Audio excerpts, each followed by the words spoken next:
नमस्कार दोस्तों, what's today में आपका स्वागत है। दोस्तों, इंडियन हिस्ट्री के एपिसोड 2 मोहनजोदाड़ो में आपका स्वागत है। चलिए वीडियो शुरू करते हैं।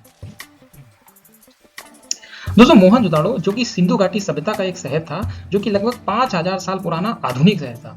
दोस्तों, 5000 साल पहले जब दुनिया के बाकी के दूर दराज के शहर एक बेसिक तरीके से रह रहे थे, तब हमारे यहाँ एक ऐसा शहर था जहाँ पे आधुनिक ड्रेनेज सिस्टम यानी पानी के निकासी का सिस्टम था, जिसके सबूत हमें मिले हुए हैं।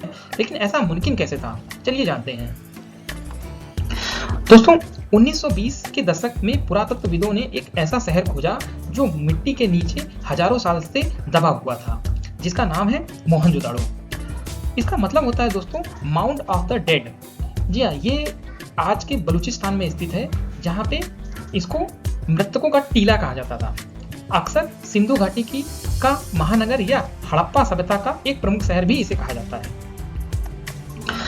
दोस्तों, भाग 1 में हम जानते हैं नगर नियोजन कैसा था इसका।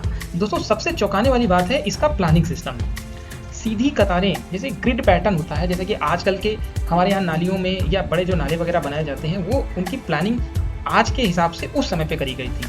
हर घर में जल की निकासी का कनेक्शन, ढका हुआ सीवर सिस्टम, जबकि दुनिया में किसी भी सभ्यता में ऐसा सिस्टम नहीं मिला है जो कि मोहनजोदाड़ो में मिला हुआ है। दोस्तों, आज के मॉडर्न शहर में भी ये सब परफेक्ट नहीं होता है, और ये 5000 साल पहले हो रहा था।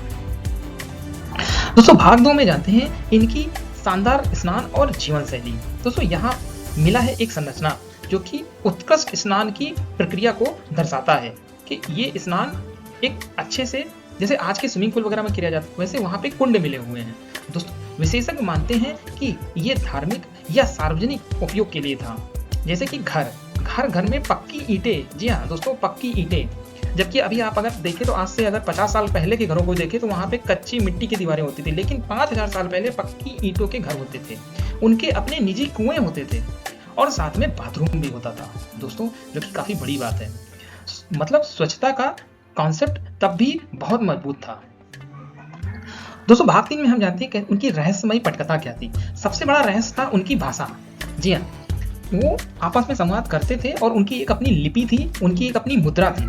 दोस्तों, जो ह्यूमन सील्स और सिंबल मिले हैं, जो कि आप देख भी सकते हैं, ये पशुपतिनाथ भगवान शिव का एक फोटो बना है जो कि मोहनजोदाड़ो में मिला हुआ है। ये उसकी एक सील थी जिसको हम लोग मोहर कहते हैं हिंदी में, लेकिन आज तक कोई उन्हें पढ़ नहीं पाया है, जो इनकी लिपि थी। दोस्तों, एक पूरी की पूरी सभ्यता जिसकी भाषा आज भी अनजान है। दोस्तों, भाग 4 में जानते हैं इस सभ्यता की गिरावट कैसे हुई। फिर अचानक ये शहर खत्म हो गया, जिसके संभावित कारण वैज्ञानिकों ने बताए हैं। वो था जलवायु परिवर्तन, नदी का स्थानांतरण और बाढ़। दोस्तों, कहा जाता है कि पहले सरयू नदी वहां से बहती थी, जो बाद में जलवायु परिवर्तन की वजह से खत्म हो गई थी, या हम कह सकते हैं कि विलुप्त हो गई थी। शायद ये भी एक कारण रहा होगा सिंधु घाटी की सभ्यता का खत्म होने का, लेकिन सटीक कारण आज भी रहस्य है। मोहनजोदाड़ो हमें एक सवाल छोड़ता है, क्या प्राचीन लोग हमसे ज्यादा आगे थे, यानी हमसे ज्यादा ना आधुनिक थे? और अगर उनकी सभ्यता खत्म हो सकती है, तो क्या हमारी भी सभ्यता खत्म हो सकती है? दोस्तों, आज हमने मोहनजोदाड़ो के बारे में जाना। दोस्तों, सिंधु घाटी की सभ्यता में कुछ और भी प्रमुख स्थल थे, जो कि हड़प्पा, मोहनजोदाड़ो, धोलावीरा, लोथल, कालीबंगा, राखीगढ़ी, चहुंदड़ो, बनवाली, सुत कोलिंगडोर और आलमगीरपुर। तो दोस्तों, हम अगले एपिसोड में देखेंगे भारत की विचार क्रांति, जिसको वैदिक युग कहा जाता है। तो दोस्तों, प्लीज लाइक करें, शेयर करें, सब्सक्राइब करें। मिलते हैं अगले वीडियो में। नमस्कार।